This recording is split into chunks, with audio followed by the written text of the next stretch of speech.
Hello there, and welcome to another video. Tonight, we begin a quiet and unhurried journey into one of the most fundamental, most personal, and most misunderstood forces in all of existence. We are going to explore the nature of a presence that is with us every moment of our lives, yet one we can neither see, nor touch, nor hold. We are going to explore the nature of time. It is the invisible river that carries us all forward, from a past we can only remember, to a future we can only imagine. It slips through our fingers, it shapes our memories, and it occasionally plays the strangest and most wonderful tricks on our minds, especially when we are waiting for a kettle to boil on a cold morning, or for sleep to finally arrive in the stillness of the night. Before we begin to unravel this ticking, stretching, and sometimes vanishing tapestry of time, I would love to know, where in the world are you listening from, and what time is it for you right now in your corner of the world? It is a fitting way to begin our exploration, is it not?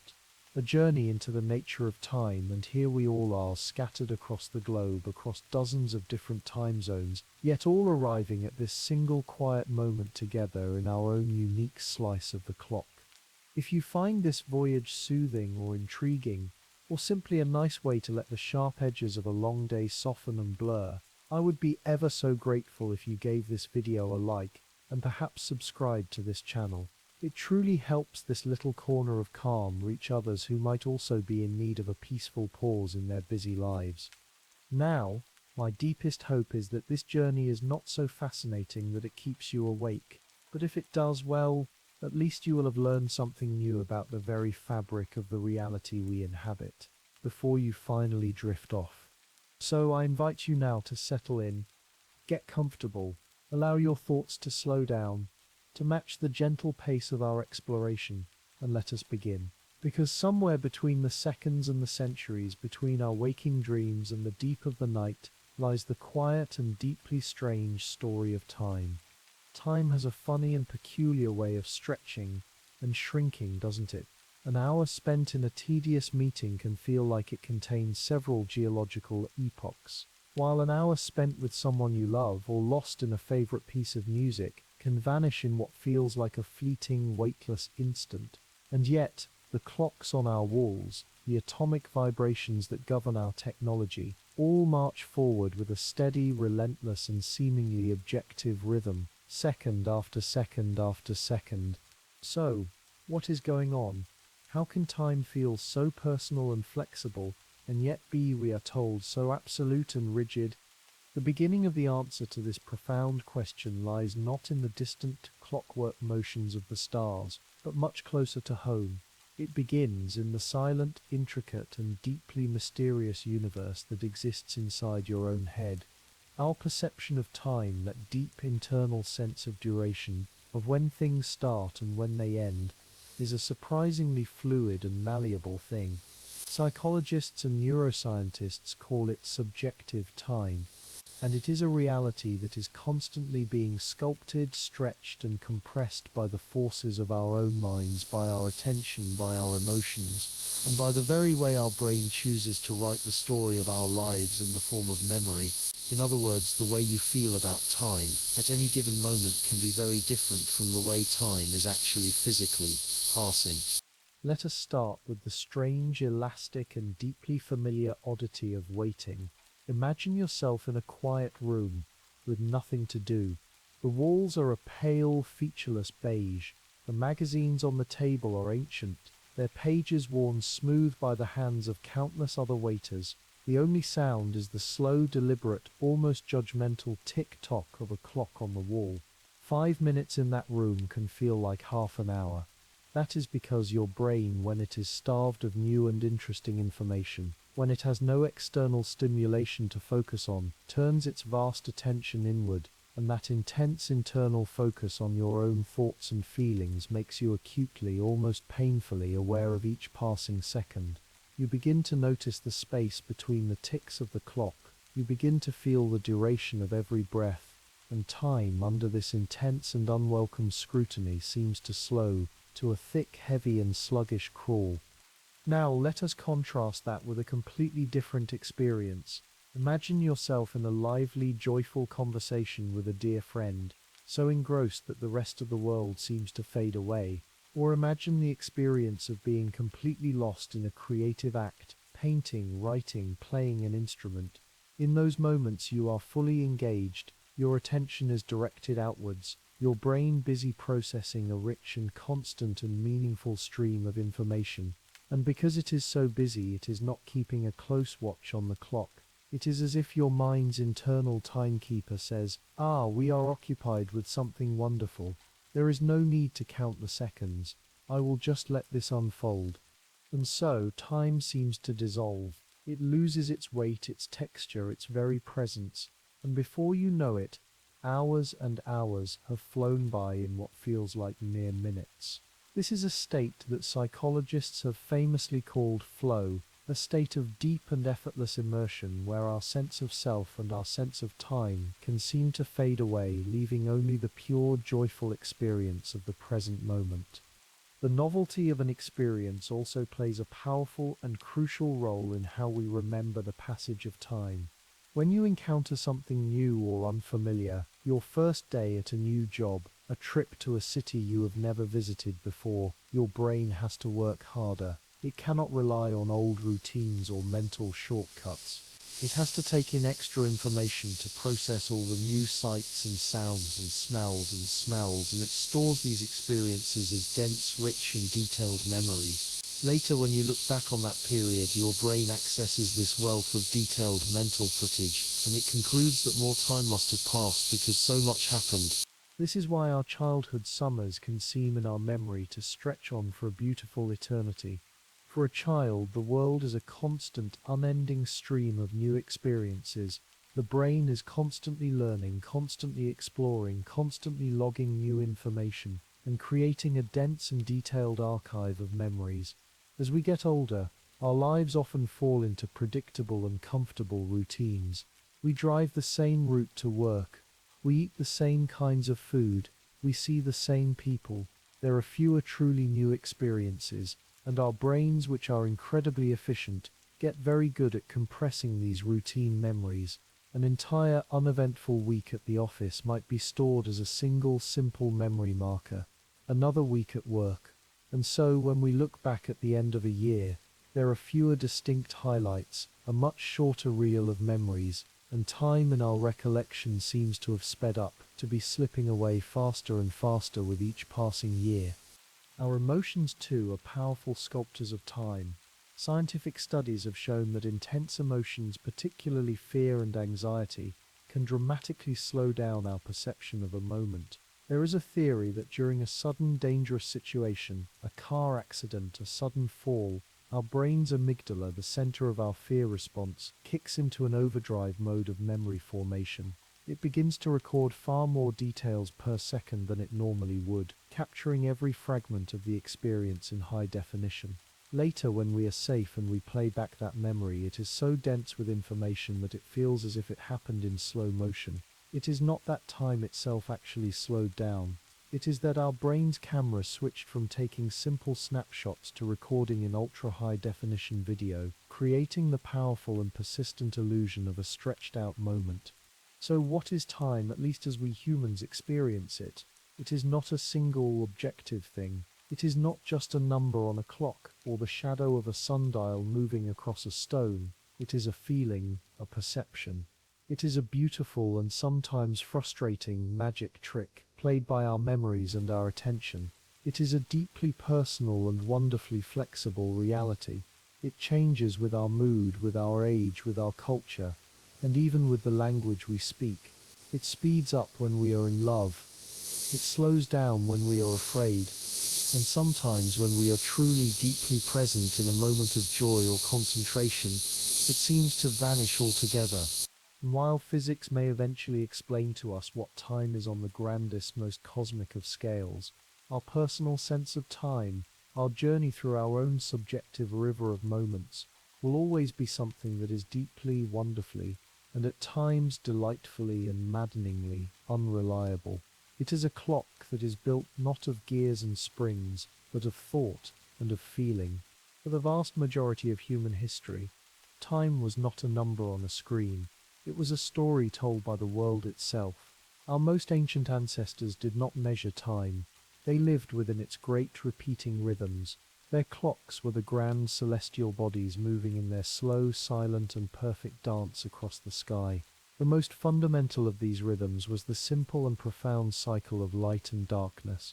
The rising of the sun was the beginning of the day, a time for hunting, for gathering, for work. The setting of the sun was the coming of the night, a time for rest, for stories and for huddling close to the warmth of a fire. This was the first and most primal division of time, a simple binary of day and night, of activity and of stillness. As societies grew more complex, so did their need to divide the day itself into smaller pieces. The first true timekeeping devices were born from a simple observation, the movement of a shadow. In ancient Egypt, around 3,500 years ago, great towering stone obelisks were erected. These were more than just monuments. They were colossal sundials. As the sun moved across the sky, the long, sharp shadow of the obelisk would creep across the marked ground, a silent finger pointing to the passing of the hours. The Egyptians and other ancient cultures like the Babylonians and the Romans developed smaller, more portable shadow clocks, but the principle remained the same. Time was a function of light. This early sun-based time was not the rigid, uniform time we know today. The hours of the ancient world were not of a fixed length. The period of daylight was simply divided into 12 equal segments. This meant that an hour in the long sun-drenched days of summer was much longer than an hour in the short, fleeting days of winter. It was a flexible, seasonal time, a time that stretched and shrank with the breathing of the earth itself. But this reliance on the sun had its obvious limitations. A sundial is useless on a cloudy day, and it is completely silent during the long dark hours of the night. Humanity needed a new kind of clock, one that could operate independently of the heavens, a timekeeper that could be brought indoors, and so they turned to another of the great elements, water. The water clock, or clepsydra, was a true revolution. In its simplest form, it was a large stone vessel with a small hole near the bottom, which would allow water to drip out at a slow and relatively steady rate. Markings on the inside of the bowl would indicate the passing of the hours as the water level dropped. These were the first clocks that could measure time in the dark. Later, the Greeks and the Romans would create far more complex and ingenious water clocks, with intricate systems of gears and floats, which would trigger automata, small mechanical figures, to strike bells or move their arms to mark the hour. It was the beginning of the idea of time as a machine. And yet, for all their ingenuity, these early clocks were still tied to the natural world. Their flow was imperfect, their accuracy dependent on temperature and water pressure. The next great leap in the story of time would come from a desire to detach time completely from the rhythms of nature and to transform it into something purely abstract, purely mathematical. This was a revolution that began in the quiet contemplative world of the medieval monasteries of Europe. Monks needed a way to regulate their day with a new kind of precision.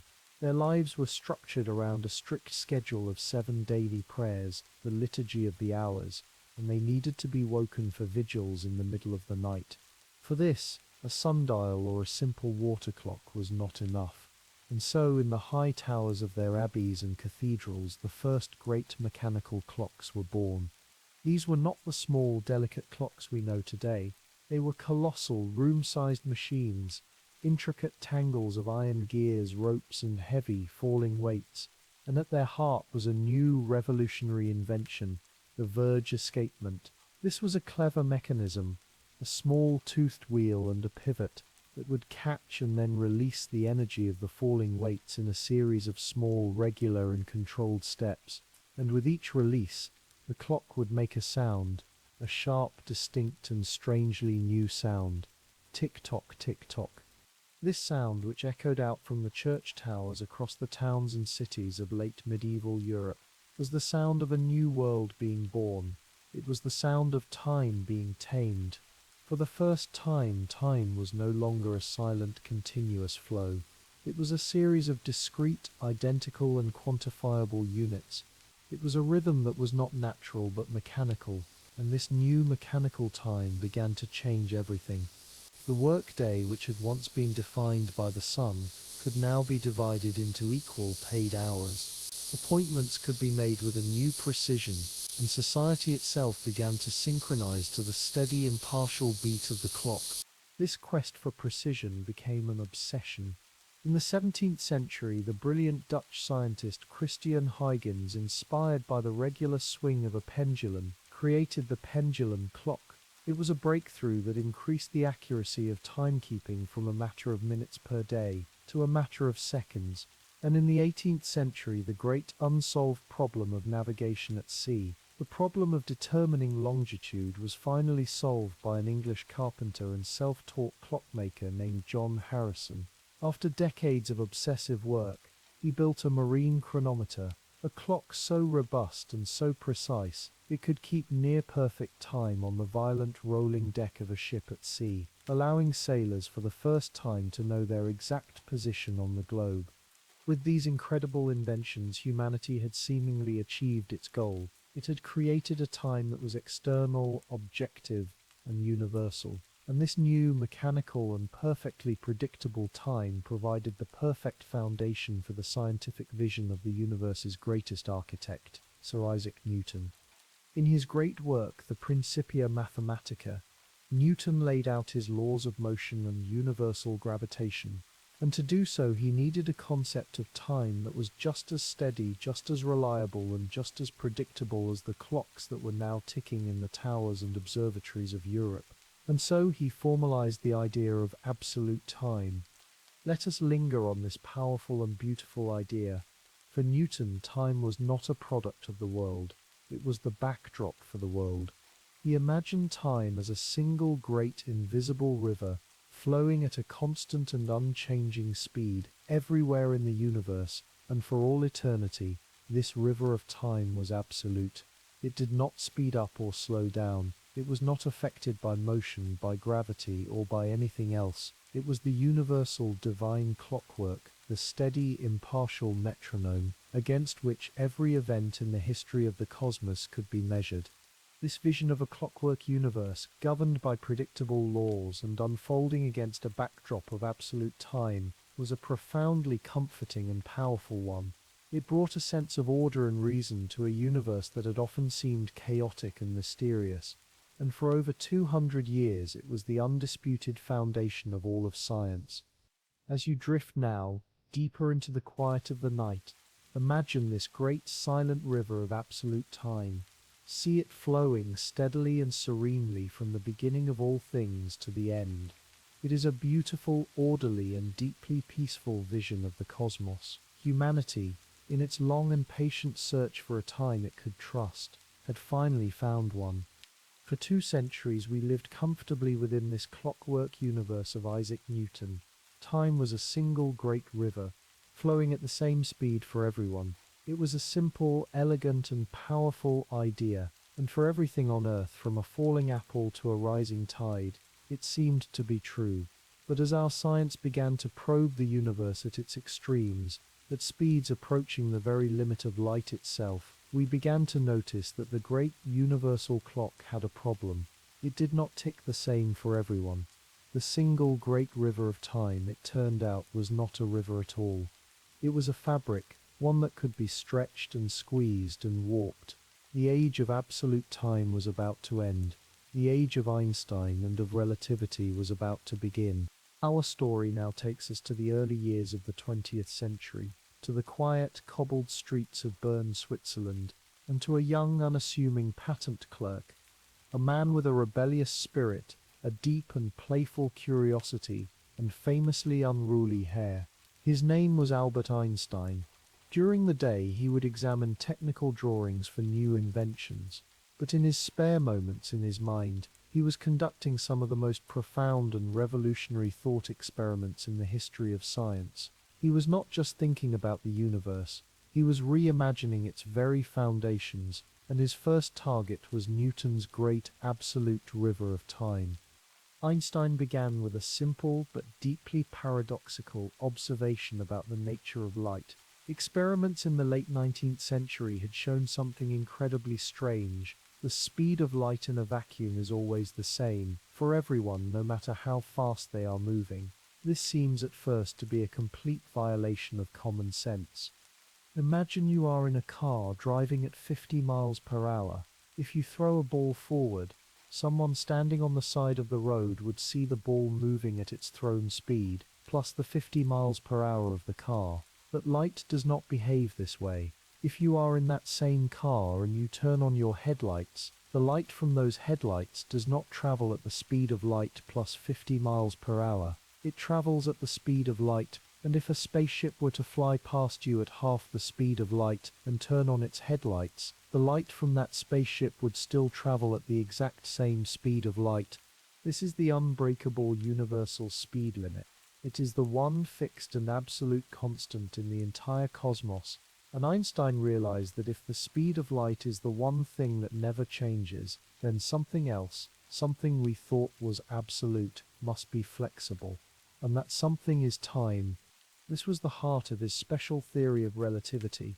Published in his miracle year of 1905, he showed that time is not a separate, independent entity. It is deeply and inextricably woven together with space, into a single four-dimensional fabric that he called spacetime, and the faster you move through the dimensions of space, the slower you must move through the dimension of time. To understand this, let us use a famous thought experiment. Imagine a clock that measures time by bouncing a single photon of light between two perfectly parallel mirrors. Tick! The photon leaves the bottom mirror. Tock! It hits the top mirror and is reflected back. Now imagine this light clock is stationary sitting on a table in front of you. The photon of light is just traveling a short straight path up and down. But now imagine that same clock is on a spaceship, flying past you at an incredible speed. From your perspective, standing on the ground, the clock is moving, and so the photon of light inside it is no longer traveling a short straight path up and down. To get from the bottom mirror to the moving top mirror, it has to travel a longer diagonal path, and then another longer diagonal path, to get back to the bottom mirror. Here is the crucial point. We know from that one unbreakable law that the speed of that photon of light cannot change.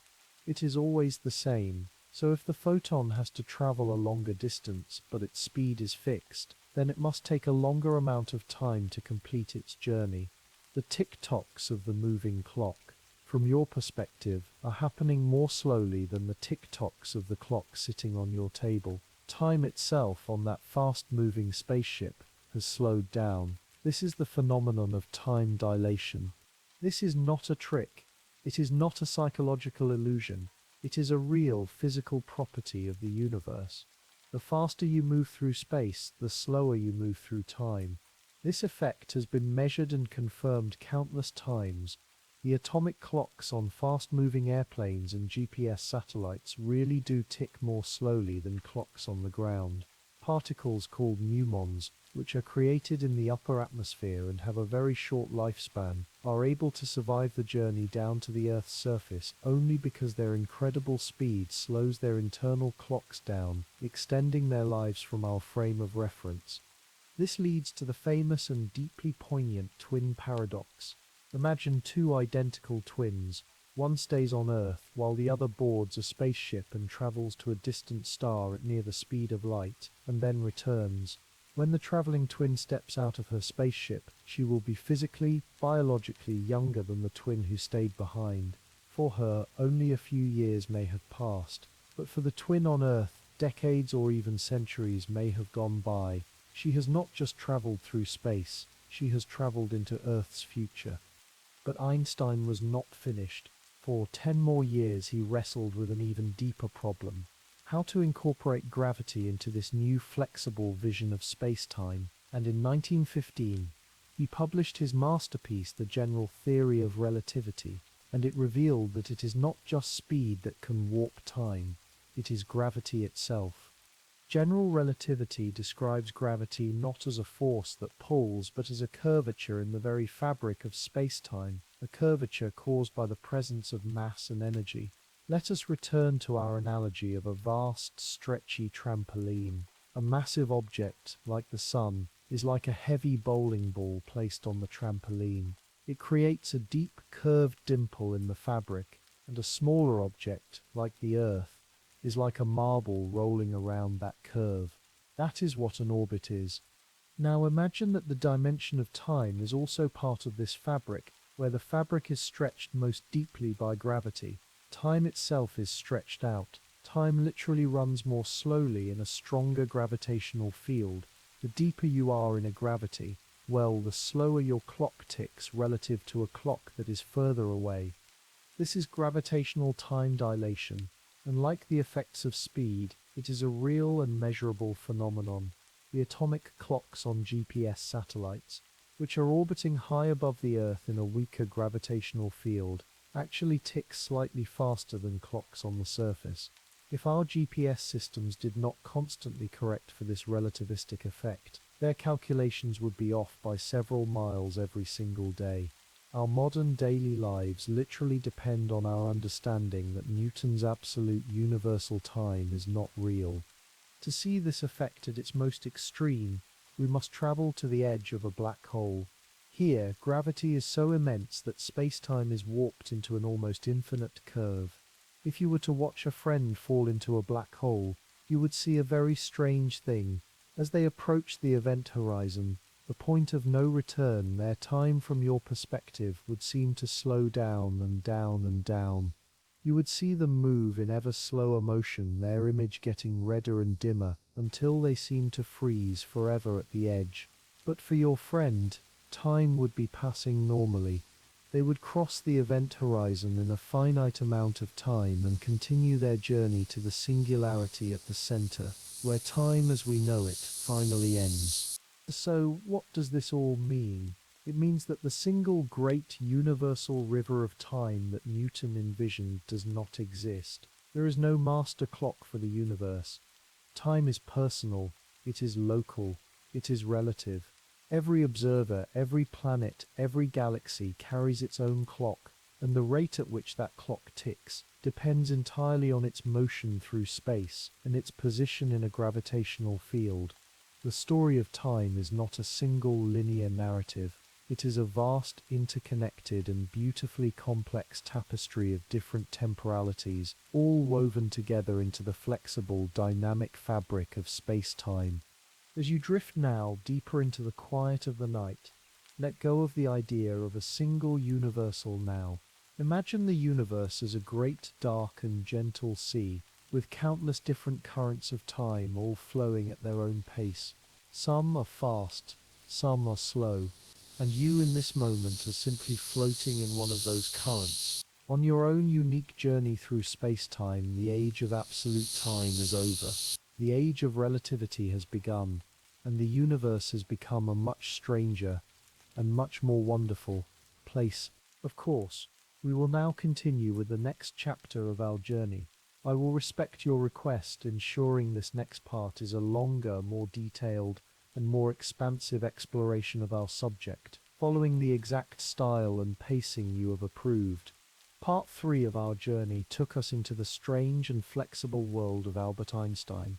We left behind the steady, predictable, clockwork universe of Isaac Newton and entered a new reality, a woven fabric of space-time where the pace of time is not absolute, but personal and relative, a current that can be stretched by speed and squeezed by gravity.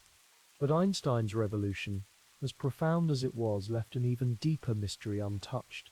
His equations, like Newton's before them, held a strange and beautiful symmetry. They worked just as well backwards as they did forwards. They describe a world where a broken glass could, in theory, just as easily reassemble itself. Yet, in our world, in our experience, glasses only ever shatter, eggs only ever scramble, and we only ever remember the past, never the future. The fundamental laws of physics seem to have no preference for a direction in time, but the universe and our lives within it clearly and irreversibly do. To understand this profound paradox, we must now leave the world of relativity and journey into the realm of thermodynamics, to ask the great and simple question of why time seems to have an arrow. Let the world outside continue to quieten. Let the idea of a reversible two-way time dissolve, and let us drift together down the great one-way river of our shared reality. Here is part 4 of your script. Part 4. Let us begin with a simple, quiet thought experiment. Imagine watching a video of a drop of blue ink falling into a clear glass of water. You watch as the small, perfect sphere of ink gracefully descends, and then upon contact with the water, it begins to bloom.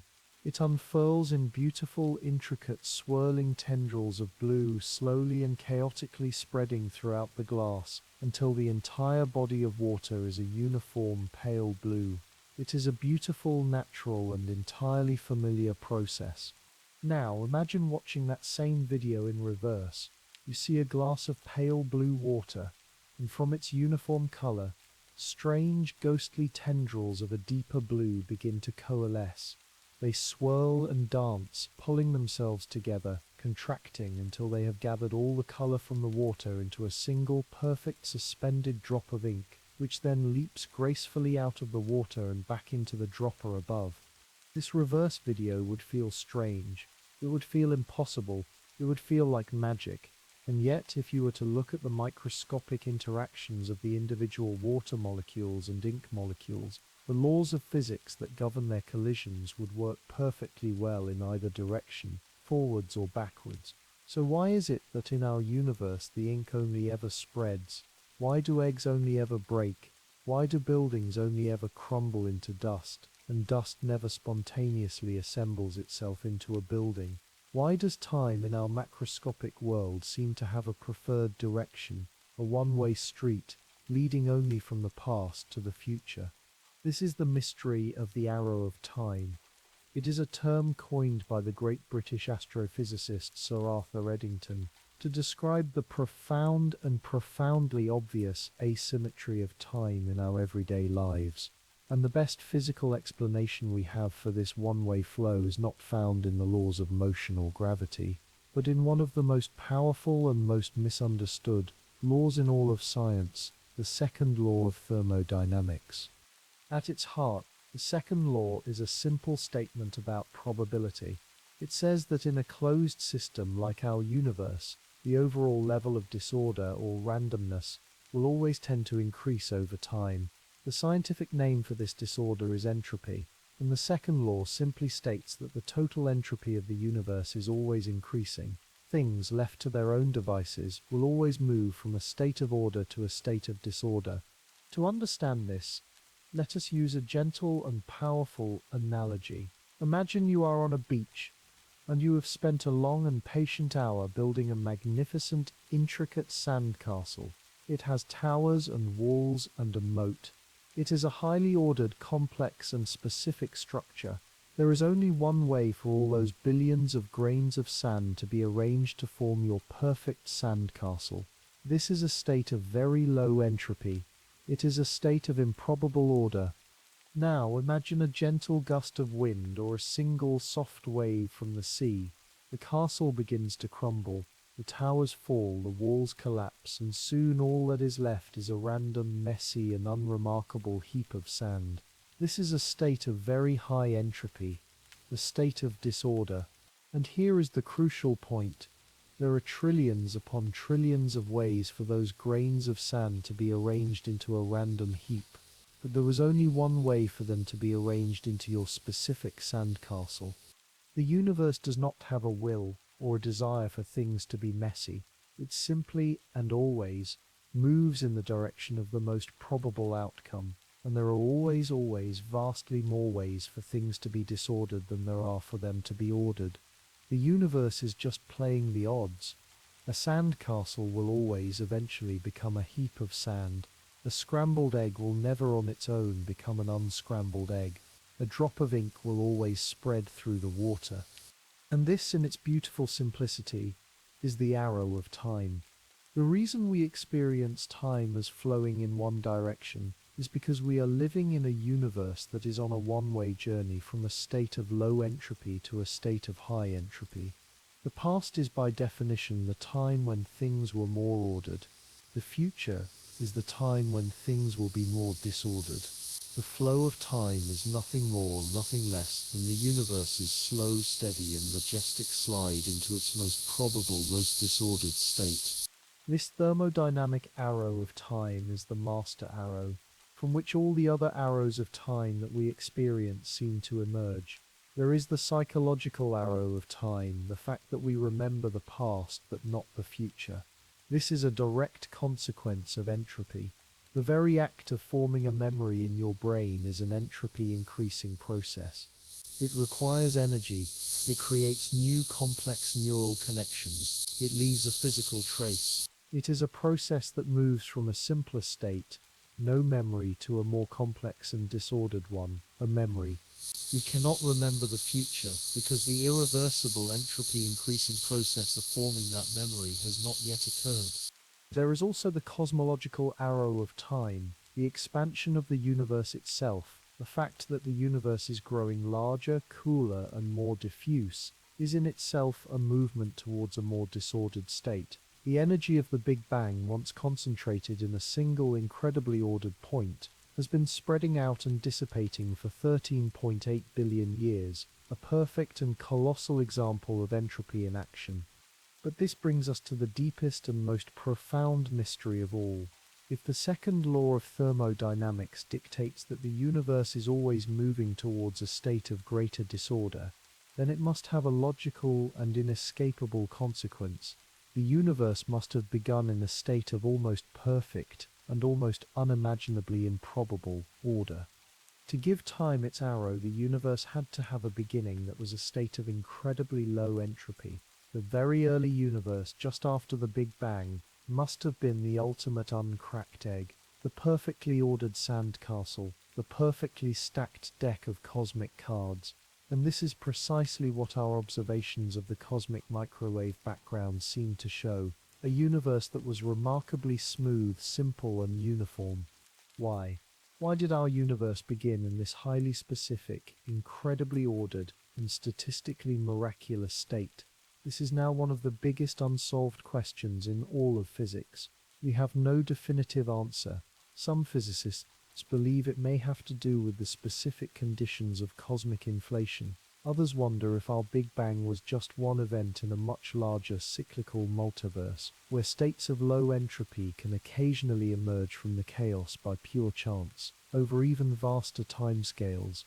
But whatever the reason, it is this one foundational fact, the fact that the universe was wound up at the beginning, that gives time its direction. The arrow of time is the story of that great cosmic clock, slowly, inexorably, and beautifully unwinding. As you drift now deeper into the quiet of the night, think of this gentle, universal, and unstoppable flow. See the ink spreading in the water. See the steam rising from a warm cup of tea and dissipating into the cool air. See the stars themselves, slowly burning their fuel, radiating their ordered energy out into the disordered darkness of space. These are not just random events. They are all small, quiet manifestations of the great hour of time. They are the sound of the universe breathing out, and we in our brief and precious lives are privileged to be a part of that one great, irreversible exhalation. The arrow of time, the great one-way street of our existence, is a consequence of a single profound fact that our universe began in a state of almost perfect order. This points our journey inevitably to that ultimate origin point, to the moment that the cosmic clock was wound and the river of time began to flow. But did time truly have a beginning? Can we speak of a moment before which there was no time at all? To explore this, we must now travel to the very edge of existence itself, to the instant of the Big Bang, and ask the most difficult and mind-bending question of all: what came before the beginning? When we hear the phrase the Big Bang, our minds often conjure a powerful and dramatic image. We picture a single tiny point of light, hanging in a vast pre-existing black void, which then suddenly explodes like a cosmic firework, flinging out all the stars and galaxies into the emptiness. It is a simple, powerful, and intuitive image, and it is, for the most part, completely wrong. To truly approach the mystery of the beginning, we must first gently let go of this mental picture. The Big Bang was not an explosion in space. It was the beginning of the expansion of space itself. There was no empty void for it to explode into. In the beginning, the entire universe, all of space, all of time, all of matter and energy, was compressed into a state of almost infinite density and temperature. This state, which physicists call a singularity, did not exist at a point in space. It was the entire space. The Big Bang then happened everywhere at once. The very spot where you are resting now, the space occupied by the Earth, the Sun, and the farthest galaxy we can see, all of it was once part of that single, initial, infinitely dense state. This singularity is a point where our current understanding of physics, our beautiful and powerful theories of general relativity and quantum mechanics, break down. They give us nonsensical answers, infinities that tell us our maps of reality are no longer valid. The singularity is a wall, a boundary not of the universe but of our own knowledge, and it is at this wall that our question, what came before the beginning, becomes so profound and so strange. The most straightforward, and perhaps most mind-bending, answer is that the question itself may be meaningless. The very concept of before requires the existence of time. Before is a temporal word. But what if time itself did not exist before the Big Bang? What if time, like space, was created in that first singular moment? This is the idea that has been famously championed by physicists like Stephen Hawking. He used a simple and beautiful analogy. Asking what came before the Big Bang, he suggested, is like asking what is north of the North Pole. The question sounds like a valid one, but it is based on a false premise. Once you are standing at the North Pole, the very concept of north ceases to have any meaning. You cannot go any further north. Every direction you could possibly point is south. In the same way, if the Big Bang was the starting point of time itself, then there was no before in which anything could have happened. The river of time begins at that source, and the question of what lies upstream of the source itself dissolves into a logical paradox. This is not a new idea. It has deep roots in philosophy and theology. More than 1600 years ago, the great Christian theologian St. Augustine of Hippo was wrestling with a similar question. He was often asked by skeptics, "What was your God doing for all that eternity before he decided to create the world?" It was a question designed to make the idea of creation seem arbitrary, and Augustine, after much thought, arrived at a conclusion of profound genius. He wrote that God did not create the world in time. He created the world with time. For Augustine, time was a property of the created universe, not something that existed independently of it. Before the creation there was no before. There was only the eternal, timeless now of God. It is a theological idea that has a startling and beautiful resonance with the conclusions of modern cosmology. And yet, the human mind is a restless thing. We are storytellers, and we crave a beginning to our stories. And so, while the idea of a beginningless time is the simplest solution, physicists have not been able to resist the urge to peek behind the curtain of the singularity, to imagine what might have made the Big Bang. And these speculative theories, while unproven, are among the most wondrous and beautiful ideas in all of science. One such idea is that of a cyclical universe. In this model, our universe is not a one-time event, but just one chapter in an eternal cyclical story of expansion and contraction. This is the theory of the Big Bounce. It suggests that our Big Bang was the result of the collapse of a previous universe. That universe would have expanded, just like ours, but would have eventually recollapsed under its own gravity in a big crunch, until all of its matter and energy were compressed back down into a new, super-dense singular state, which then bounced, triggering a new Big Bang, and the birth of a new universe. In this breathtaking vision, time has no beginning and no end. It is an eternal cycle of death and rebirth, of universes being born from the ashes of their parents, a great cosmic phoenix, forever rising and falling. Another possibility connects us back to the great speculative idea of the multiverse. Perhaps our Big Bang was not a bounce, but a budding. As we explored, the theory of eternal inflation suggests that our universe is just one bubble that formed in a much larger, eternally expanding, high-energy vacuum. In this view, our time had a definite beginning, the moment our bubble universe nucleated and branched off from the parent vacuum. But that parent vacuum, the great inflating ocean of spacetime, may itself be eternal, timeless, or operating under a different set of temporal rules altogether. Our time began, but it was born from a reality that may have always existed. And then there is the most mathematically abstract, and perhaps most beautiful idea of all, the Hartley-Hawking no-boundary proposal. This idea, born from the strange world of quantum mechanics, suggests that if you could travel back in time to the very beginning, time itself would smoothly and gradually transform into a dimension of space. Let us return to our analogy of the North Pole. As you travel north on the surface of the Earth, the lines of longitude which define east and west all converge. At the exact point of the North Pole, the concepts of east and west vanish. There is only one direction south. In a similar way, the no-boundary proposal suggests that at the very beginning of the universe, the dimension of time, the direction of before and after, smoothly transformed and became indistinguishable from the dimensions of space. The universe at its origin had 4 spatial dimensions and no time dimension. It is a universe that is finite in the past but has no beginning edge, no singular point where time starts. It just is. These are all ideas that live on the very farthest shores of our scientific understanding. We do not yet know which, if any of them, is true. The Big Bang remains the great dark curtain at the beginning of our cosmic play.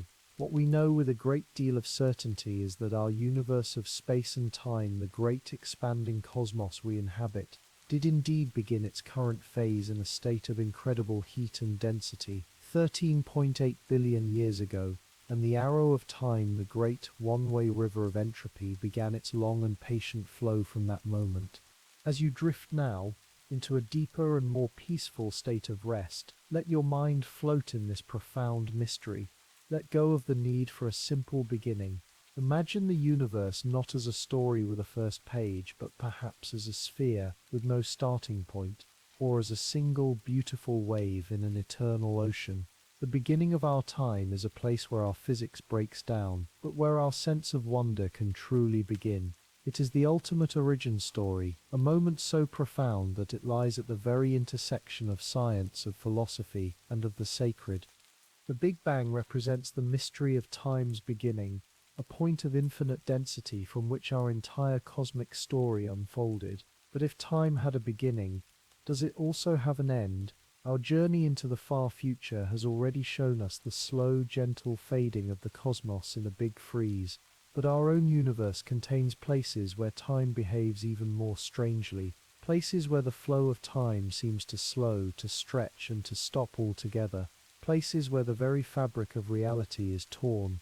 To continue our exploration of the nature of time, we must now journey to the most extreme and enigmatic objects in the cosmos, to the gravitational prisons from which not even light can escape. We must travel to the edge of a black hole and ask what happens to time when it falls in. To understand a black hole, we must first understand its birth, and its birth is one of the most violent and spectacular events in the entire universe.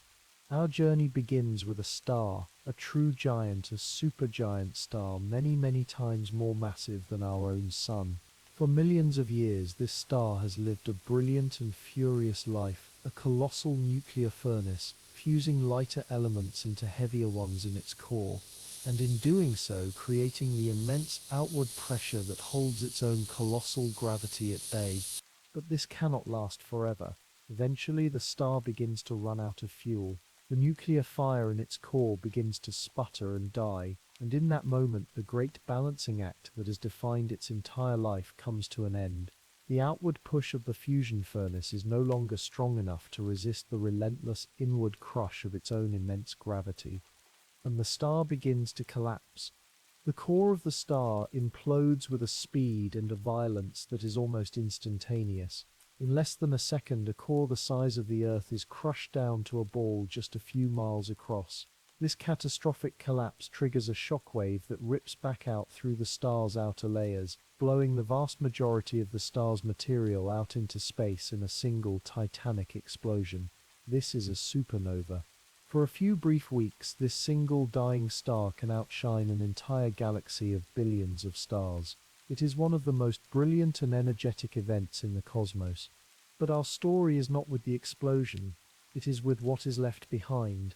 If the remnant of the collapsed core is massive enough, roughly more than 3 times the mass of our Sun, then nothing in the universe can stop its collapse. No known physical force can resist the final, absolute victory of gravity. The core continues to collapse, and collapse, and collapse, until all of its immense mass is crushed down into a single point of infinite density and zero volume, a singularity. At this point, the gravity is so intense that it warps the very fabric of space-time around it into a closed, inescapable curve. It creates a gravitational well so deep that nothing, not even light itself, can escape its pull. A black hole is born. It is a tear in the fabric of reality, a one-way door in the universe, and it is a place where time, as we know it, behaves in the most bizarre and unimaginable ways. Let us now take a slow, imaginary journey towards one of these strange objects. Let us imagine an intrepid astronaut. We will call her Alara, who is on a mission to explore a black hole from a safe distance, while we watch her on our screens from our own, even safer spaceship, far away. As Alara's ship gets closer to the black hole, the first strange effects of its immense gravity begin to appear. We, from our distant vantage point, would begin to see the effects of extreme gravitational time dilation. The powerful gravity of the black hole is stretching the fabric of space-time, and so it is stretching time itself. We would notice that the clock on her ship is beginning to tick more slowly than our own. At first, the difference is infinitesimal, but as she gets closer and closer to the black hole, the effect becomes more and more pronounced. We would see her moving in slow motion. If she were to wave to us, her wave would seem to take an impossibly long time to complete. Her time is slowing down relative to ours. We would also see the effect of gravitational redshift. The light from her ship, as it struggles to climb out of the black hole's immense gravity, loses energy, and as light loses energy, its wavelength is stretched, shifting it towards the red end of the spectrum. We would see the image of her ship become redder and dimmer and fainter as it gets closer to the edge. Now, let us imagine that, in an act of ultimate scientific curiosity, Alara decides to cross the point of no return, this boundary, this invisible, spherical surface from which escape is impossible, is called the event horizon. As Alara falls towards this invisible line, something truly strange would happen from our perspective. Her clock would seem to tick slower and slower and slower until, as she reached the exact point of the event horizon, her time from our point of view would seem to stop completely. Her image would become infinitely redshifted, fading from red to infrared to nothing. We would see a final frozen ghostly image of her, held forever in time at the very edge of the abyss. We would never ever see her cross. But what about Alara? What is her experience? For her, as she falls towards the black hole, nothing seems out of the ordinary at first. Her own clock is ticking perfectly normally, 1 second per second. She feels no strange forces. If she is falling towards a very large supermassive black hole, she could cross the event horizon without even noticing. For her, there is no wall, no barrier, no dramatic moment. She would simply float, in a state of perfect freefall, across an invisible and mathematically defined line in space. But as she crosses that line, the universe she has left behind would appear to do something spectacular. As she looks back, the extreme curvature of space-time would allow her to see the entire future history of our universe play out in a brilliant, fast-forwarded display. She would see the stars of our galaxy age and die in an instant. She would see the galaxies themselves evolve and merge. She would see the entire trillion-year future of the cosmos flash before her eyes, in the few moments it takes her to continue her journey. and once she is inside the event horizon, her fate is sealed. The rules of space-time have now fundamentally changed. Outside the black hole, you can move in any direction you like in space, but you are forced to move in only one direction in time, forward into the future. Inside the black hole, this is reversed. The dimension of space pointing towards the singularity at the center now becomes time-like, and the dimension of time becomes space-like. What this means is that to move towards the singularity is now as inevitable as it is for us to move towards tomorrow. You cannot stop. You cannot turn back. You cannot even stand still. Every possible future path you could take, every direction you could point your ship, now ends at the singularity. The singularity is not a place in space anymore. It is a moment in time. It is the final moment, the end of your own personal timeline. And as you approach that final moment, the tidal forces would become immense. The gravity at your feet would be so much stronger than the gravity at your head that you would be stretched, elongated, and pulled apart in a process that physicists have given the wonderfully graphic name spaghettification. You would be torn into a thin stream of your constituent atoms, all flowing inexorably towards the center. And at the center is the singularity itself, a point where the curvature of space-time becomes infinite, a point where the density of matter becomes infinite. It is a point where all of our known laws of physics, including Einstein's own theory of relativity, break down completely. We do not know what happens at the singularity. It is a place where science ends and we are left only with speculation. It is in a very real sense the end of time itself. As you drift now into the deep and quiet stillness of sleep, let this strange and beautiful paradox settle in your mind. The black hole is a place where time from the outside seems to freeze forever at its edge, and where time on the inside rushes inexorably towards a final, absolute and singular end. It is a one-way door in the fabric of the universe, a place where the river of time flows in but never flows out. It is a monument to the ultimate and absolute victory of gravity over all other forces. It is the quiet, dark, and perfect silence at the very end of the story.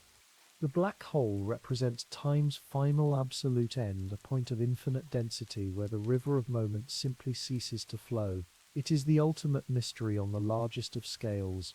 But what if time has another equally strange boundary, not at its end, but at its very beginning, in its smallest possible increment? Is time a smooth, continuous, flowing river, or is it more like the frames of a movie, a series of tiny, discrete, indivisible moments ticking by at the most fundamental level of reality? To continue our journey, we must now leave the crushing gravity of the black hole and travel to the opposite end of the scale to explore the strange, pixelated world of Planck time. For our entire lives, we have experienced time as a smooth and unbroken current. It is a river, flowing effortlessly from one moment to the next, carrying us from the past through the present and into the future. We do not feel any gaps, any stutters, any seams in this fabric of moments. Our consciousness experiences a world that is continuous, analog, and perfectly fluid. It is the most fundamental experience of our reality. But what if this smoothness is an illusion, a beautiful and convincing illusion, but an illusion nonetheless? An illusion created by the limitations of our own perception, a trick of scale. What if time, at its most fundamental, most microscopic level, is not a smooth flowing river at all? What if it is a series of tiny, discrete and indivisible ticks, like the individual frames of a cosmic film, clicking by at a speed so unfathomably fast that they create the perfect illusion of continuous motion? To understand this radical idea, let us think about a modern movie screen. When you watch a film, you see a world of fluid, continuous movement. A person walks across the screen, a car drives by, a leaf falls from a tree. But what you are actually seeing is a rapid succession of still images, 24 individual frozen frames, flashed before your eyes every second. Your brain, unable to process them individually, blurs them together, creating the seamless illusion of motion. The motion is not real, it is a perception created by the rapid succession of still moments. Now, what if the universe itself operates on the same principle? What if reality is not an analog river, but a digital stream? This is one of the most profound and mind-bending ideas to emerge from the world of quantum physics, and it begins with a man named Max Planck. In the early 20th century, the German physicist Max Planck was wrestling with a deep puzzle related to the energy emitted by hot objects. The prevailing theories of his time, which treated energy as a continuous wave-like phenomenon, simply could not explain the experimental data. In an act of what he later called desperation, he proposed a radical new idea. He suggested that energy was not continuous.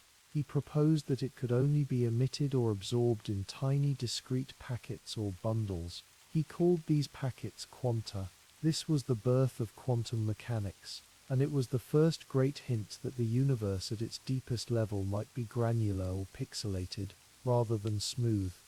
From this revolutionary idea, Planck and the physicists who followed him realized that by combining the three most fundamental constants of nature, the speed of light, the gravitational constant, and Planck's own constant of quantum action, they could derive a set of natural units. These are not arbitrary units, like the foot or the second, which are based on human conventions. These are the universe's own inherent and fundamental units of measurement for length, mass, and time. And the smallest possible meaningful unit of time that emerges from these equations is now known as Planck time. Planck time is a duration so infinitesimally, so absurdly short, that our minds can barely begin to comprehend it. It is defined as the time it would take a photon, a particle of light, travelling at the ultimate cosmic speed limit, to cross a distance equal to the Planck length, which is the smallest possible meaningful unit of distance. Any duration shorter than 1 unit of Planck time is, according to our current understanding of physics, physically meaningless. It is the single, indivisible frame in the movie of reality. Let us try to grasp the scale of this. 1 unit of Planck time is approximately 10 to the power of minus 43 seconds. That is a decimal point, followed by 42 zeros and then a 1. To say that this is a small number is a profound understatement. Let us try an analogy. There are more units of Planck time in a single simple second than there are seconds in the entire 13.8 billion year history of the universe. From the moment of the Big Bang to this very moment as you lie here, listening to these words. Let that immense, almost terrifying scale settle in your mind. The universe's frame rate, the number of individual frozen moments that make up each second of our perceived reality, is a number so vast it transcends our ability to imagine. If time is indeed quantized, if it is made up of these discrete ticking moments, then it has profound and deeply strange implications for the nature of our reality. It means that there is no such thing as an instant. The smooth flowing now that we feel is an illusion. There is only the duration of 1 Planck time and then the next and then the next. Change itself, at its most fundamental level, does not happen smoothly. It happens in a series of tiny, almost imperceptible quantum jumps. The universe is not a river, it is a stroboscope, flashing with a speed that creates the perfect illusion of a continuous flow.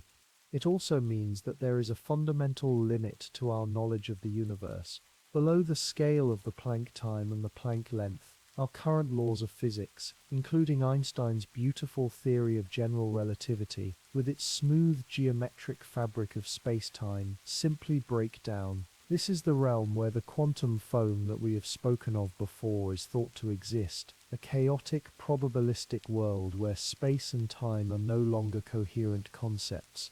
The smooth river of time, when you zoom in far enough, dissolves into a chaotic, unknowable mist. This idea of a pixelated space-time also offers a beautiful and elegant solution to a series of philosophical paradoxes that have haunted thinkers for thousands of years. The ancient Greek philosopher Zeno of Elea famously argued that motion itself should be impossible. In his most famous paradox, the great hero Achilles is in a race with a tortoise. The tortoise is given a head start. Zeno argued that for Achilles to catch the tortoise, He must first reach the point where the tortoise started. But by the time he gets there, the tortoise has moved a little further ahead. Now Achilles must reach that new point. But by the time he gets there, the tortoise has moved on again just a little. This continues on and on in an infinite series of smaller and smaller steps. And so Zeno concluded with a logic that is difficult to argue with, that Achilles can never ever catch the tortoise. This paradox arises from a single hidden assumption that space and time are infinitely divisible. But if our universe is quantized, if there is a smallest possible unit of distance, the Planck length, and a smallest possible unit of time, the Planck time, then the series of steps is not infinite. There is a final smallest step, and in the very next tick of Planck time, Achilles does in fact overtake the tortoise. The strange quantum nature of reality comes to the rescue of our common sense. As you drift now deeper into the quiet of the night, think of this dual nature of time. The time we feel, the time of our lives, is a smooth, flowing, analog river. But the time of the universe at its deepest and most hidden level may be a staccato, ticking digital clock, moving forward in a series of impossibly tiny, discrete and perfect steps. The idea that time may be a series of discrete, frozen moments, like the frames of a cosmic film, challenges our deepest intuitions. It makes the flow of time an illusion, a trick of perception created by our minds stringing these frames together. But this leads to an even more profound and unsettling idea, one that comes not from the quantum world, but from the strange geometric reality of Einstein's spacetime. What if all the frames, the past, the present, and the future, are not just fleeting moments but already exist simultaneously and forever? What if the river of time is not a river at all, but a solid frozen block of ice, and our consciousness is merely a dim light shining on one sliver of it? To continue our journey, we must now explore the most bizarre and deterministic of all temporal concepts, the theory of the block universe. For our entire lives, we have been taught to think of time in a very specific way. We see it as a line upon which we are traveling. The past is the part of the line that is behind us, fixed, unchangeable, and gone forever. The future is the part of the line that is ahead of us, open, unwritten, and not yet real. And the present, the now, is that one special, magical, and fleeting point where the future becomes the past. This is the moving spotlight of our consciousness. This idea, known as presentism, feels deeply and intuitively true. It is the very foundation of how we experience our lives. But what if this intuition, as powerful as it is completely wrong? What if the past is not gone? What if the future is not unwritten? What if the past, the present, and the future are all equally real, all coexisting in a single vast and timeless structure? This is the central idea of a theory known as eternalism, and its physical manifestation is the concept of the block universe. To understand this, let us use a simple and gentle analogy. Imagine a loaf of bread. The entire loaf, from its first slice to its last, represents the entire history of the universe, the four-dimensional block of space-time. Each individual slice of the loaf is a single now.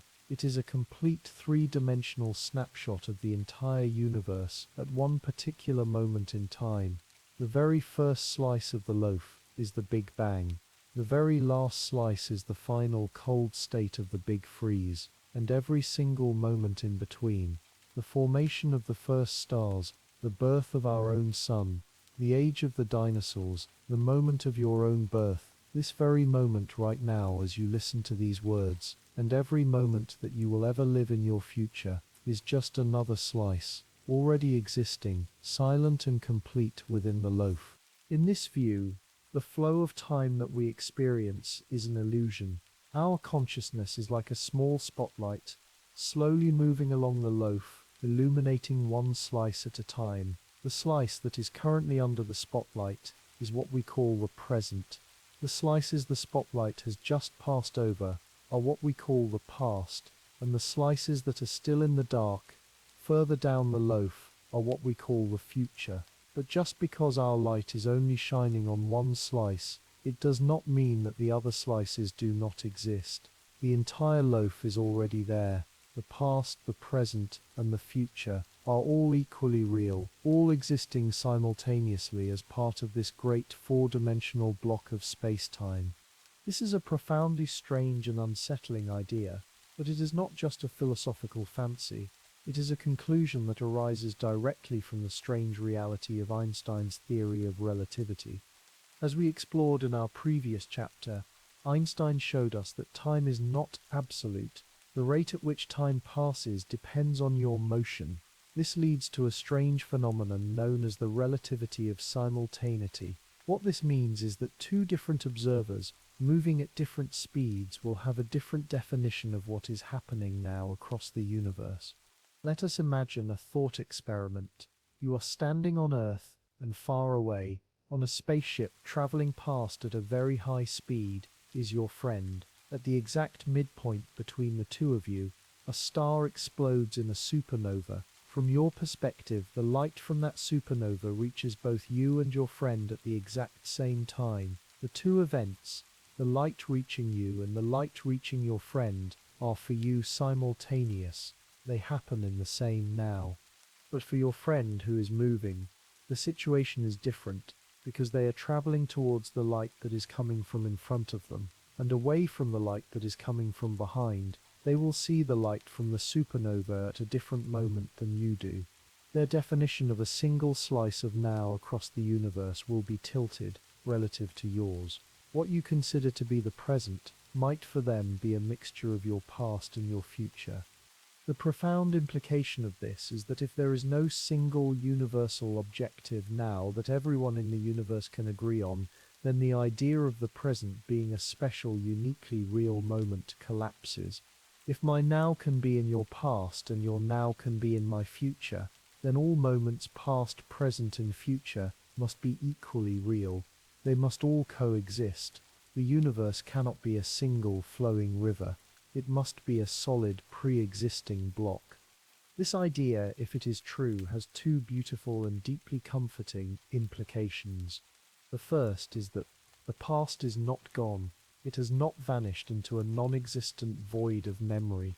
Every moment you have ever lived, your first steps, the sound of a loved one's laughter, a quiet moment of perfect peace watching a sunset, is not just a fading echo in your mind. It is a real, existing and permanent part of the structure of space-time. It is a slice in the great cosmic loaf, just as real and just as valid as the slice you are experiencing right now. Those moments are not lost to you. You are simply no longer in that location in time. In a very real sense, the block universe grants a kind of immortality to every moment of our lives. They are not fleeting. They are eternal. The second and more challenging implication concerns the future. If the future already exists, if it is just another part of the block that we have not yet reached, then what does this say about our own free will? Are our choices real? Or are we simply playing out a pre-written script? Our lives nothing more than a movie that is already finished, and we are just watching it, frame by frame. This is one of the deepest philosophical paradoxes that the block universe presents, and there is no easy answer. But one way to think about it is that our choices and our feeling of free will are not an illusion. They are the very mechanism by which the future is what it is. Your life is a unique and specific path, traced through the four-dimensional block of space-time. The feeling of making a choice is your subjective experience of following that path. The path may already exist, but you are the one who is walking it. Perhaps free will and a determined universe are not enemies, but two different ways of describing the same beautiful and deeply complex reality. As you drift now, deeper into the quiet of the night, let this immense and calming idea settle in your mind. Let go of the anxious feeling of time slipping away. Let go of the idea of a past that is lost and a future that is uncertain. Instead, imagine your life as a long, beautiful and indelible thread woven into the eternal fabric of all of existence. The block universe transforms time from a fleeting, unstoppable rush into a vast, serene and timeless landscape. It suggests that our lives are not a brief flicker in the darkness, but a permanent and meaningful part of the great silent and unchanging structure of reality. The block universe, born from the physics of the very large, paints a picture of a static, eternal reality where all of time exists at once. But what happens when we journey to the other end of the scale, to the strange and probabilistic world of the very small? Here, in the realm of quantum mechanics, time becomes even more bizarre. It is a world where particles can be linked across time, where the future can seem to influence the past, and where in the universe's most fundamental equations, time itself seems to vanish altogether. To continue our journey, we must now leave the frozen river of space-time and enter the shimmering uncertain fog of the quantum clock. For all its mind-bending strangeness, Einstein's relativity gives time a central and dramatic role in the cosmos. Time is a character. It is a dimension, a fabric that can be bent, stretched and warped by gravity and motion. It is a physical, dynamic entity. But as we leave this grand cosmic scale and descend into the world of the very, very small, into the flickering, probabilistic realm of quantum mechanics, time begins to behave in a very different, an even more mysterious way. Here, in the world that governs atoms, electrons and photons, time seems to lose its starring role. It becomes a ghost in the machine. Let us start with the foundational equation of modern quantum physics, the great Schrödinger equation. In its simplest form, it is a beautiful and powerful recipe that describes how a quantum system, the wave function, or the cloud of probabilities of a single particle, evolves from one moment to the next. But there is something deeply strange about the role that time plays in this equation. Unlike in relativity, where time is flexible and interwoven with space, the time for time in Schrödinger's equation is a rigid, external and absolute parameter. It is a universal background clock, a silent metronome that ticks at the same steady rate for everything in the quantum world. It is, in essence, Newton's absolute time, resurrected from the dead and placed at the very heart of our most modern theory of reality. This creates a profound and deeply unsettling schism in the heart of physics. Our best theory of the very large general relativity tells us that time is relative, flexible and dynamic, and our best theory of the very small quantum mechanics seems to require that time is absolute, rigid and universal.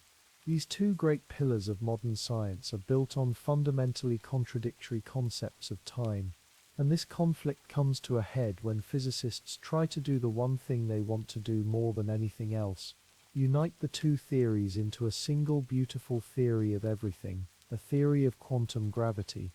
When they attempt to do this, when they try to write down an equation that describes the quantum state of the entire universe, a bizarre and shocking thing happens. In one of the most famous and perplexing equations in all of theoretical physics, the Wheeler-DeWitt equation, the variable for time simply drops out. It vanishes completely. The equation that is meant to describe the entire universe at its most fundamental level is timeless. It describes a static, frozen and unchanging quantum now, a universe where, in a sense, nothing ever happens. This is what physicists call the problem of time. Our two best descriptions of reality give us completely contradictory pictures of what time is, and when we try to merge them, time disappears altogether. This has led many physicists and philosophers to a radical and profound idea that time as we experience it may not be a fundamental ingredient of the universe at all. Instead, it may be an emergent phenomenon. To understand what this means, let us use an analogy. Think of temperature. If you could look at a single individual molecule of water, it would be meaningless to ask what its temperature is. A single molecule does not have a temperature. Temperature is a property that only emerges when you have a vast collection of trillions of molecules. It is a macroscopic property, an average of the collective motion of all those molecules. It is real to us. We can feel it. We can measure it, but it is not a fundamental property of any single one of its constituent parts. Perhaps time is like this. Perhaps at the most basic fundamental quantum level of reality, time does not exist. There is only a static, timeless state, and our powerful, intuitive experience of a flowing directional time is an emergent phenomenon, something that only appears when you zoom out to our larger, more complex classical world. It is a property that emerges from the intricate relationships and interactions of a countless number of quantum events. It is in a sense a trick of statistics, a macroscopic illusion born from a timeless microscopic reality. The strange world of quantum mechanics offers other clues that time is not what it seems.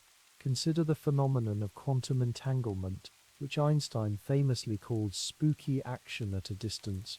It is possible to link two particles together in such a way that they share a single unified quantum state. If you then separate these two particles even by a distance of billions of light years, they remain connected. If you measure a property of one particle, you will instantly know the corresponding property of the other. The information seems to travel between them instantaneously, far faster than the speed of light, in a way that seems to violate our classical notions of space and time. Some physicists have even speculated that the arrow of time itself might be a consequence of this growing entanglement. The idea is that as the particles in the universe interact with each other, they become more and more entangled, creating a more and more complex web of connections. And it is this ever-increasing complexity, this growth of quantum entanglement, that we perceive as the forward flow of time. And the quantum world offers up an even more bizarre and unsettling challenge to our understanding of time and causality. It is a famous thought experiment, first proposed by the physicist John Wheeler, called the delayed choice experiment. In a normal quantum experiment, a particle can behave either as a solid particle or as a spread-out wave, depending on how you choose to measure it. If you measure which path it takes, it behaves like a particle. If you don't, it behaves like a wave. But in the delayed choice version, you wait to decide whether or not to measure the path until after the particle has already passed, the point where it would have had to choose whether to be a wave or a particle. The bizarre, and experimentally confirmed, result is that the particle seems to know in the past what choice you are going to make in the future. The measurement you make in the present seems to reach back in time and change the history of the particle. This is not time travel. It is a phenomenon that physicists call retrocausality, and it suggests that at the quantum level, the neat, linear, one-way street of cause and effect that we experience in our daily lives may be a much more complex and perhaps even two-way affair. The future can in a strange and subtle way seem to influence the past. As you drift now into a deeper and more peaceful state of rest, let your mind float in this shimmering, uncertain, and deeply mysterious quantum fog. It is a world where our most basic intuitions about time, that it is continuous, that it is absolute, that it only flows forward, all seem to dissolve. It is a world where time can be a rigid, external background in one equation and can vanish completely in another. A world where the future can seem to reach back and touch the past.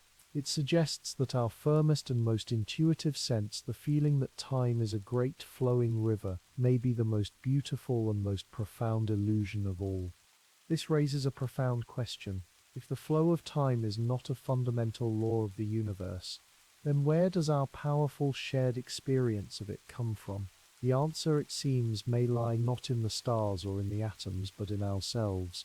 In the ancient biological clocks that tick silently within every cell of our bodies. To continue our journey, we must now turn away from the strange equations of physics and enter the quiet, rhythmic, and deeply familiar world of the circadian rhythm. For our entire journey, we have been looking outwards. We have gazed at the vast, expanding universe, at the warping fabric of space-time, at the distant, dying light of the Big Bang. We have looked for the nature of time in the heavens and in the strange, timeless equations of the quantum world. But what if the most intimate and important clock of all is not out there, but in here? What if the most profound story of time is the one being told, at this very moment, in the silent, rhythmic pulse of your own body? Long before our ancestors ever carved a mark on a sundial, long before the first clock was ever built, life on Earth had already learned to tell time. It learned to listen to the great fundamental rhythm of our own planet, the slow, steady 24-hour cycle of light and darkness. And in response to this rhythm, life developed its own internal clock. This is the circadian rhythm, from the Latin circa diem, meaning about a day. It is not just a sleep-wake cycle. It is a deep, ancient and incredibly complex biological orchestra that governs nearly every process in our bodies, from our hormone levels to our body temperature, to our metabolism and our mood. At the center of this orchestra there is a single master conductor. It is a tiny pinhead-sized cluster of about 20,000 neurons, located deep within the hypothalamus of your brain. It is called the suprachiasmatic nucleus, or SCN, and its location is a marvel of biological engineering. It sits directly above the point where the optic nerves from your eyes cross on their way to the back of the brain. This strategic location allows the SCN to receive direct information about the most important time cue in our world. Let us imagine the process as it is happening for you now, and as it will happen tomorrow. As the first faint rays of morning sunlight enter your eyes, a signal travels down your optic nerve directly to this master clock. The SCN then sends out a cascade of chemical and electrical signals to the rest of your body, a message that says, "The day has begun, it is time to wake, it is time to be active." It is your body's way of synchronizing its own internal time with the great external clock of the rising sun. It is a daily, gentle and absolutely vital reset. But the SCN is not the only clock in your body. It is just the conductor. The orchestra itself is vast. We now know that nearly every organ and perhaps every single cell in your body has its own smaller peripheral clock. Your liver has a clock. Your stomach has a clock. Your muscles have a clock. And it is the job of the master conductor in your brain to make sure that all of these countless individual clocks are playing in harmony. One of the most important instruments in this orchestra is the pineal gland, which the SCN directly controls. As the light of day fades into the evening, the SCN sends a signal to the pineal gland to begin producing a hormone called melatonin, often called the hormone of darkness. Melatonin is not a sleep aid in the way a sleeping pill is. It is a sleep facilitator. Its rising levels in your bloodstream do not knock you out, and simply and gently quiet the daytime signals in your brain. Opening a gate, quiet the daytime signals in your brain, opening the gates for sleep to arrive. This internal clock also governs the slow, steady rhythm of your body temperature, which naturally drops to its lowest point in the early hours of the morning, helping to promote deep sleep, and then begins to rise again just before you wake up. It controls your metabolism, making your digestive system more active and efficient during the day. It even controls your immune system, which becomes more active at night, and the great silent work of cellular repair, which happens most profoundly while you are in a state of deep restorative sleep. Sleep is not just a period of inactivity. It is the time when your body's own ancient internal clock directs a vast and vital crew of maintenance workers to repair and rebuild you from the inside out. And what is truly fascinating is that this internal clock is not the same for everyone. We each have our own unique and largely genetic chronotype. Some of us are morning larks. These are the people whose internal clocks run a little bit fast. They wake up early, naturally, and often feel their most alert and productive in the morning. Others are night owls, people whose internal clocks run a little bit slower.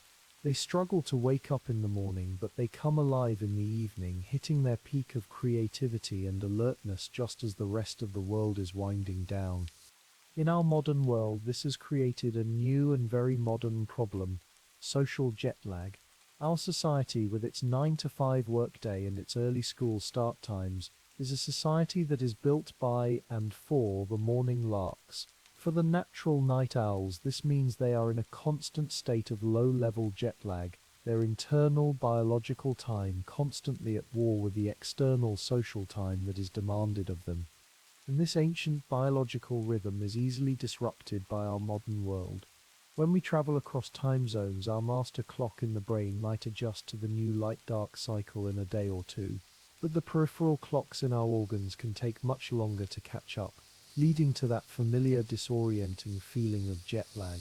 And the constant exposure to artificial light in the evening particularly the blue light from our phones and tablets and computer screens, can trick our master clock into thinking it is still daytime, suppressing the release of melatonin and pushing our natural sleep time later and later into the night. So after our long and cosmic journey, we arrive at this final, intimate truth. For all the strange and wonderful ways that time can be stretched by gravity or bent by speed or pixelated at the quantum level, the time that matters most to our well-being is this ancient biological rhythm, a rhythm that connects us to the very first life on Earth, that learned to tell the difference between day and night. And so we bring our journey to its final, quiet conclusion. We began by asking a simple question: what is time, really? And we have found that there is no single simple answer. Time is a psychological illusion, a trick of memory and attention that stretches and shrinks with our emotions. Time is a human invention, a history of ever more precise clocks, designed to bring order to our world. Time is a physical dimension, a part of the fabric of space-time that is relative and flexible. Time is an arrow, an emergent property of the universe's long, slow journey from order to disorder. Time is a mystery at its beginning, and a mystery at its end. It is a puzzle in the quantum world, and it is a biological pulse beating silently inside of you. Time, it seems, is a tapestry woven from all of these threads. It is both a fundamental feature of the universe and a deeply personal human experience. As our exploration finally comes to an end, let go of all these vast and complex questions. Let go of the need to find a single definitive answer. Instead, simply feel the gentle, rhythmic, and ancient clock that is ticking within you. It is a rhythm that has been passed down through an unbroken chain of life for billions of years. It is a clock that knows with a deep and profound wisdom exactly what it needs to do. And right now, as the night deepens, as the world outside grows still, this ancient internal clock is gently and quietly preparing you for rest. All you have to do is trust it. All you have to do is let go. The universe doesn't have to end for it to matter. It just has to be, and you are a part of it. A flicker of thought in an ocean of being, and now you can rest.